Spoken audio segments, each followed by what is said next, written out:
මම තරුණ මහත්තුරුන්ට දරුවන්ට ගිය කොහොමද දැන් මේ කාලේ කොල්ලෝ බනහන කාලේ මට අද කියනවා මිදිගම් පැත්තේ තරුණයෝ වගේ හාමුදුරනේ වැල්ලේ බණක් කියන්න ඕනලු මේ කොල්ලෝ බනහනවා මේක ධර්මයේ ආශ්චර්ය අහලා තියෙන්නේ අර සම්දිට්ඨිකෝ ධර්මයේ ගුණ කියවෙන තැන කියනවා සාන්දෘෂ්ටිකයි ධර්මයේ ගුණ ස්පනා පිට ප්‍රතිඵල එළවසලොයි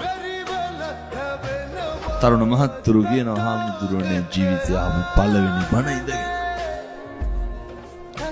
කොල්ලෝ කියනවා හාමුදුරනේ මෙතෙක් කල් වැරදි කෙරුවේ මම මොනවාද මේ අර කෝටු කෑලි වගේ ඇඟවල් තියාගෙන නිකන් 50කට විතර ගහන්න කතා කරන පැටව මේ පොඩි කොල්ලෝනේ දෙපැත්තෙන් අල්ල ඇඹරියා කියනවා ගැහුවොත් එහෙම දෙකට ගන්නවා කටවල්ලේ වුණාට ඒ කොල්ලෝගේ සාප්පුවල දැන් බැලුවොත් තියෙන දුංගල බලුවක විතර වුණා මේ කොල්ලෝ පුදුම විදියට මේවට ඇබ්බැහි මගේ තරුණ මහත්තුරුන්ට කියන්නේ හොඳ පෞරුෂයක් තියාගන්න ඔය කිව්ව චරා කොටවල් කනගුනේ ගහන එක නවත්තන්න හොඳ අභිමානයක් තියාගන්න එක එක්කෙනාගේ පස්සේ යන්න එපා බීඩි සිගරට් ගංජා උඩු අයිස් වලට ඇබ්බැහි වෙච්ච අපේ තරුණ මහත්තුරුන්ගෙන් මං අහන්නේ තරුණයන්ට මේක වළක්වා ගන්න ඕනේ උමනාව තියනවා මේකෙන් මගහැරෙන්න ඕනේ මේකෙන් මිදෙන්න ඕනේ ඇත්තට කොහොම වැරදුනේ ඇයි ඇසුර බලපෑවි වෙන යාළුවෝමයි කෑවේ රාත් 10ට 11ට 12ට ගෙදරට කොල්ලොන්ගෙන් ඇහුවොත් එහෙම අන්තිමේට කවද්ද අම්මා තාත්තා එක බත් කෑවේ කියලා මතක නෑ දන්නේ ඕනත්තන්ටද ඔය නමුස්පේත ජීවිතයක් ගෙවලා තියෙන මෙච්චර කාලයක් තුම විදිහට මෙහෙම කියනකොට කොල්ලෙක් මට කියනවා හාමුදුරනේ නවත්තන්න අමාරුලු සික්ලු දැන් ඒ කොල්ලා දැන් ඇතුලේ මේ දවස්වල අහුවෙලා මාස 6කට ගිහිල්ලා මම දැන් පැටිය එනකන් ඉන්නේ ඇතුලේ කොහොමද සික්කේ කඩාගත්තේ කියලා අහන්නේ ඇතුලට කිව්වොත් එහෙම දැන් ඉන්න බෑ වෙවුල්නවා කිව්වොත් එහෙම මොකද කරන්නේ එහෙම ජේල මහත්තුරු ඇවිල්ලා මොකද තඩි ගහනවා මිසක් වෙන මොනවද කරන්නේ ඇතුලේ සික් නැහැ කුක්කෝ වගේ මෙහෙට ආපහා උදේට ටොයිලට් යන්න බෑ බීඩියක් පොඩි කොල්ලෝ සාප්පුවල බීඩි මිටි පිටි බිල්දින් ලැජ්ජා බෑ ගන්ධස්තර බෑ බීඩි කොහෙද කොල්ලෝ උනාම හොඳ පෞරුෂයක් තියෙන්න බෑ හොඳ පිරිමෙක් වගේ අභිමාණයෙන් ඉන්න බෑ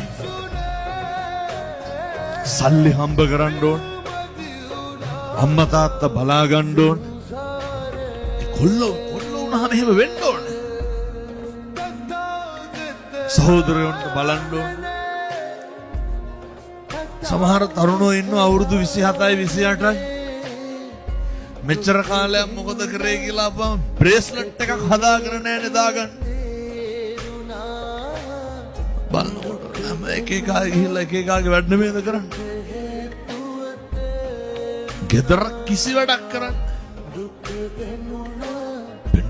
තාම කුස්සියට ලෑලි ගහලා ටොයිලට් එකේ දොරට එක්ක ගෝණි පඩංගුවක් නැත්තම් තහඩුවකට රීප පටියක් ගහලා දැන් ගෙදර ඉන්න අවුරුදු 27 28 දඩප්පර තරුණයෝ උන්ට කිසි ගාණක් නැහැ අම්මා තාත්තා හම්බ කරන එකෙන් කාලා ඉන්නවනේ ඔය හැන්දෑවට මොකෙක් හරි අල්ලගෙන ජරාවක් මේ තරුණ ජීවිත අපරාධ පිනතුනේ මගේ සත්පුරුෂ තරුණයන්ට කියන්නේ හැබැයි ඒ කොල්ලෝ හරි හොඳයි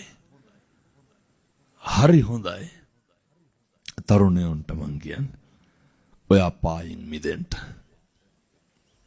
ලස්සනට ඉන්න. කුලී වැඩක් කරලා හරි කමක් නැහැ මහන්සියෙන් ජීවිතේ හදාගන්න.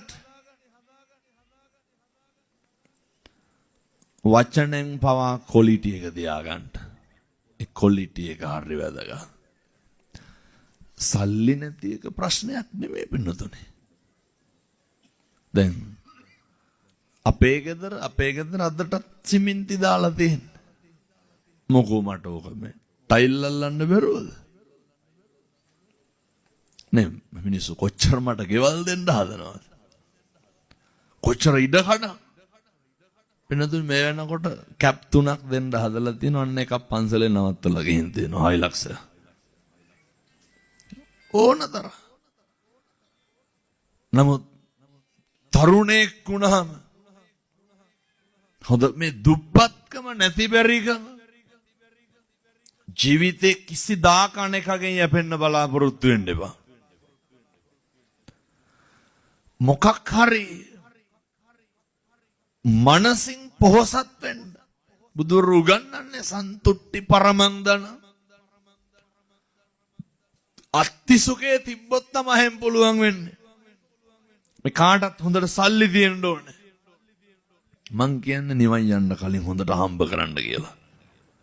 හොඳට සල්ලි හොයන්න. මොනවාද කරන්න බැරි?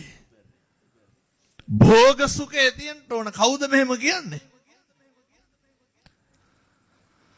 මේ බුදුවරු දේශනා කරන්නේ මිනිස්සු අනන සුඛ තියෙන්න ඕනේ. අන වජ්ජන මේ ණය නැතිකම තියෙන්න ඕනේ අපිට. මෙව්ව ගානේ ගෙවල් ගානේ ණය නැද්ද මිනිස්සු? පුදුම ණය කන්දක් නේ තියෙන්නේ. ඒ නිසා සත්පුරුෂ දරුවන්ට තරුණ මහත්තුරුන්ට මං කියනවා ඔය ගොඩක් කොල්ලොන්ට වැරදුනේ එක එකාගේ බයිසිකල් පස්සේ යන්න ගිහිල්ලා. බයිසිකලේ පිටිපස්සේ නැගලා යනවා. තරුණයෝ එක්කහුව වෙන්න. මේ ගම් වලින් මත්ද්‍රව්‍ය අයින් කරලා දාන්න. කොල්ලෝ නම් කමක් නැහැ මේ ළමයි ඉන්න තාත්තලා. මස් කිලෝ එකක් ගෙදරට ගෙනල්ලා නැහැ. බිත්තරයක් ගෙනල්ලා නැහැ. වෙනද රස්සාව කරන්න ඕනේ. සමහරු දවල් 30ම නැහින්නේ. ඔය කාගේ හරි දලක් සුද්ධ කරලා ගිහිල්ලා මොකද කරන්නේ? ජීවත් වෙන්නෙම සමහරු බොණ්ඩනේ. එහෙම නෙමෙයිද? පින්නදුනේ මිනිස්සු වෙලා ඉපදුනාම මේකෙන් හොඳට වැඩ ගන්න. මේක අපරාධ.